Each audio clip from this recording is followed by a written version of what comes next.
नमस्कार मित्रांनो, viral India या यूट्यूब चॅनलवरती तुम्हा सर्वांचं पुन्हा एकदा मनापासून स्वागत। तर मित्रांनो, चला तर तुम्हाला आज घेऊन जाणार आहे पुण्याचा समुद्र म्हटला जाणारा खडकवासला डॅमकडे। तर तुम्ही बघू शकता रोडच किती सुंदर आहे, त्याचप्रमाणे खडकवासला डॅम सुद्धा खूप सुंदर आहे।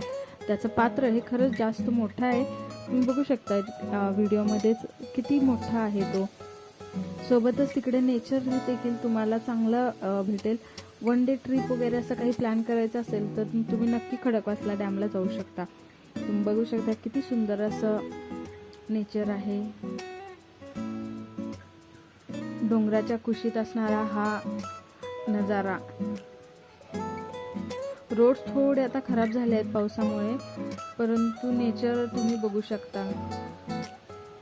सॅटर्डे संडे खूप जास्त तुम्हाला इकडे गर्दी बघायला मिळेल, परंतु जर तुम्ही ऑल डेला वगैरे जर रिलॅक्स असं जाणार असेल तर तुम्ही इकडे नक्की जाऊ शकता। आता तुम्हाला दिसेलच पुढे जाऊन। हे बघा किती मोठा त्याचा एरिया आहे बघा।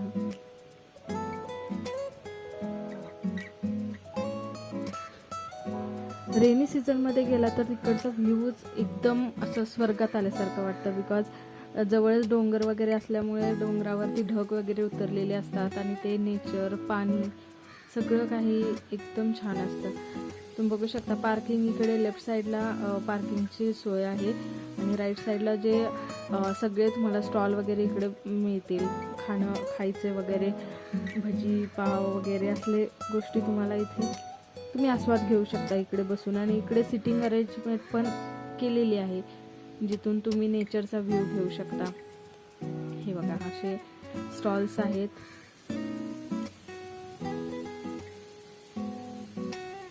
छान असं पावसाचं वातावरण, पुढे असं छान पैकी व्ह्यू आणि त्यात गरमागरम भजी। वाह, खरंच खूप सुंदर हा नजारा असतो। तुम्ही बघू शकता तिकडे नेचर वगैरे किती छान आहे, झाडे वगैरे आहेत।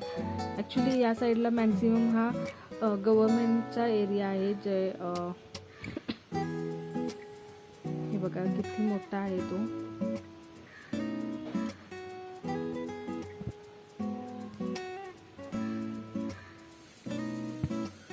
थोडंसं तुम्हाला पार्किंग वगैरे हे सगळ्या गोष्टी चेक कराव्या लागतील, कारण इकडे गर्दी असल्यामुळे पोलीस वगैरे पण असतात। हे बघा हे अशा प्रकारचे स्टॉल्स आहेत जिकडे तुम्हाला छानपैकी गरमागरम भजी वगैरे, मॅगी, स्वीट कॉर्न वगैरे मिळेल। आणि हे असे सिटिंग अरेंजमेंट आहे तिकडे, जिथे बसून तुम्ही खात समोरचा व्ह्यू एन्जॉय करू शकता। आणि लहान मुलांसाठी तर खूप छान असं आहे की ते खेळू शकतात वगैरे। आणि तुम्ही एक रिलॅक्स असं जर वेकेशन किंवा वन डे प्लॅन असेल तुमचा तर नक्की विजिट करा। आणि सिक्युरिटी म्हटली तर हे पुढे त्यांनी ग्रिल वगैरे लावलेलं आहे, त्यामुळं सिक्युअर आहे, म्हणजे असं काही धोका नाही आहे, पाण्यात सोडत नाही आहेत। ॲक्च्युली त्यासाठीच पोलीस आहेत तिकडे। तर तुम्ही नक्की याचा जर पुण्यामध्ये असेल तर याचा आस्वाद घ्या। आणि जर तुम्हाला हा व्हिडिओ आवडला असेल तर लाईक करा, शेअर करा आणि आपल्या चॅनलला सबस्क्राईब करायला विसरू नका। Thank you for watching this video.